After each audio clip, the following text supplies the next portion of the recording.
ہمارے ساتھ فہیم صاحب بھی ہیں. فہیم صاحب، یہ جو اس وقت صورتحال ہے، ظاہر ہے پاکستان کے ایکسپورٹس میں کمی آئی ہے. اگر ریمیٹنسز جو ہیں وہ کم ہو جاتے ہیں تو پھر ظاہر ہے کہ پرائیویٹائزیشن کے ذریعے یا پھر جو ڈیٹ مارکیٹ ہے وہاں سے بھی پیسے ملنا جو ہے وہ اتنا آسان نہیں ہوگا.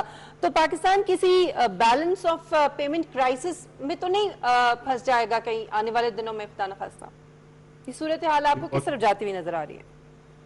بہت شکریہ. دیکھیں، جہاں کووڈ جو ہے نا وہ بیسکلی ایک وہ ڈسٹرپٹیو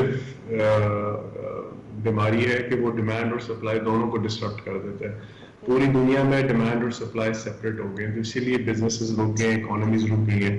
جو پاکستان ہے وہ بھی وہی مسئلے فیس کر رہا ہے. دو تین باتیں ہیں کہ اس وقت جو پاکستان جو مسئلے فیس کر رہا ہے، جیسے آپ کہا کہ ہمارے ایکسٹرنل اکاؤنٹ پہ مسئلہ آ سکتا ہے، بیلنس آف پیمنٹس میں ایشو آ سکتا ہے. ساتھ ساتھ پازیٹیوز بھی ہیں، ان پازیٹیوز کو بھی ساتھ لے کے چلنا چاہیے. اور یہ میں فیکٹس کی بات کر رہا ہوں. نمبر 1، تیل کی قیمت گرنا سے آپ کی کم از کم $5 to $7 billion ہر سال کے بچیں گے. ہمارا جو سب سے بڑا امپورٹ بل ہے وہ تیل کا ہوتا ہے. جب وہ سیونگ ہوگی اور جب انشاءاللہ ڈیٹ ریشیڈولنگ ہوگی تو آپ کے فسکل سپیس تھوڑا سا آ جاتا ہے. فسکل سپیس کا یہ نہیں مطلب کہ مسئلے حل ہو گئے. فسکل سپیس کا یہ مطلب ہے کہ گزارا ہمارا اچھا ہو سکتا ہے. کم از کم نسبتاً کہ اگر ہمیں وہ پیمنٹس فار ایگزامپل آئل کی وہی $55-60 پہ دینی پڑے پر بیرل، اور اگر ہماری ڈیٹ ریشیڈولنگ نہ ہو. سب سے بڑا جو خرچہ ہے ہمارے بجٹ میں وہ ہمارے ڈیٹ ری پیمنٹ ہوتی ہے اور ڈیٹ سروسنگ بھی ہوتی ہے. تو اگر اس میں جو انٹرنیشنل کمپوننٹ جو ہے اس پہ اگر ہمیں تھوڑی سی ریلیکسیشن مل جائے، جو G20 والا نے بھی کہا ہے، ورلڈ بینک نے بھی کہا ہے، IMF نے بھی کہا ہے، تو اس میں فائدہ ہو سکتا ہے. لیکن ایٹ دا سیم ٹائم یہ بالکل ہمیں اپنے ذہن میں رکھنی چاہیے بات کہ کووڈ ایک کافی خطرناک بیماری ہے جی، اور اس پر جو سب سے زیادہ خطرناک افیکٹ ہے، میں فرینکلی آپ کو بتا رہا ہوں، وہ خوف ہے. جو خوف طاری ہوا ہے لوگوں پہ اور جو خوف رہے گا لوگوں کے اندر، اور جو سائیکولوجیکل افیکٹ جو آ رہا ہے اس بیماری کا. دیکھیں، میں کوئی ایکسپرٹ نہیں ہوں بیماریوں پہ، لیکن اللہ کا شکر ہے کہ کووڈ کا ویسے ہی جو مورٹیلٹی ریٹ ہے وہ کم ہے، لیکن کافی کم ہے دوسری بیماریوں کی نسبت.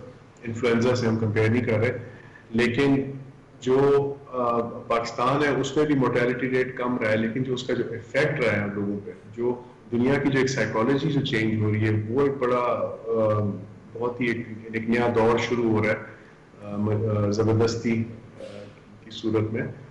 اور پاکستان بھی اسی سچویشن میں ہے، اور میں کہتا ہوں کہ ہمیں اپنے آپ کو سائیکولوجیکلی اور اکنامکلی دونوں مل جل کر کے آگے جانا پڑے گا. اچھا فہیم صاحب، یہ بتائے گا کہ حکومت کی جانب سے ہم دیکھتے ہیں کہ بہت سے ریلیف پیکیجز جو ہیں وہ دیے جا رہے ہیں، لیکن ماہرین اقتصادیات یہ کہہ رہے ہیں کہ اگر ہمیں بہت لمبے عرصے تک کرونا کے خلاف لڑنا پڑتا ہے تو ہم اس پوزیشن میں نہیں ہوں گے، کیونکہ جو ہماری معیشت کی صورتحال ہے کہ ہم ان پیکیجز کا سلسلہ جاری رکھ سکیں. آپ کی اس پر کیا رائے ہے؟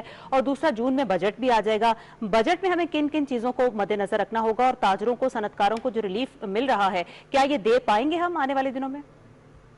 دیکھیں، اکانومی جب پاز ہوتی ہے تو پھر آپ کے خرچے تو چل رہے ہوتے ہیں. اکانومی جب رک جاتی ہے، جب وہ ڈسکنیکٹ ہو جاتی ہے، جو اس بیماری نے کیا ہے، جو لاک ڈاؤن تھا وہ کیا تھا، پوری دنیا کی اکانومی پاز پہ ہو گئی تھی، رکی نہیں تھی، پاز پہ ہو گئی تھی.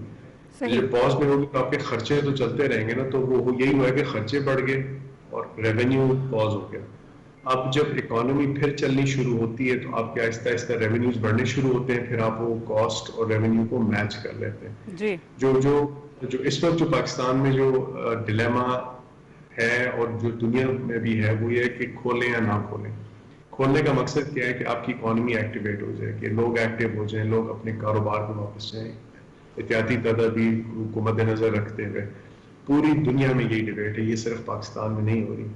اور اس کا مقصد یہ ہوتا ہے کہ اکنامکس کا جو سائیکل ہے وہ چلنا شروع ہو جائے. جب وہ چلنا شروع ہوتا ہے تو ریونیو جنریٹ ہوتا ہے. دیکھیں، بجٹ آ رہا ہے، جو تاجر ہیں ان کو بھی، تاجر کو کیا چاہیے؟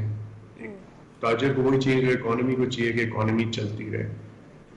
اب جہاں یہ سائیکل روکتے ہیں تو پھر مسئلے شروع ہوتے ہیں. مقصد یہ ہے کہ سائیکل کو پھر سے چلایا جائے، بے شک سلو سپیڈ پہ چلایا جائے، لیکن چلا دیں تاکہ اس کی کم از کم بعد میں سپیڈ بڑھائی جا سکے.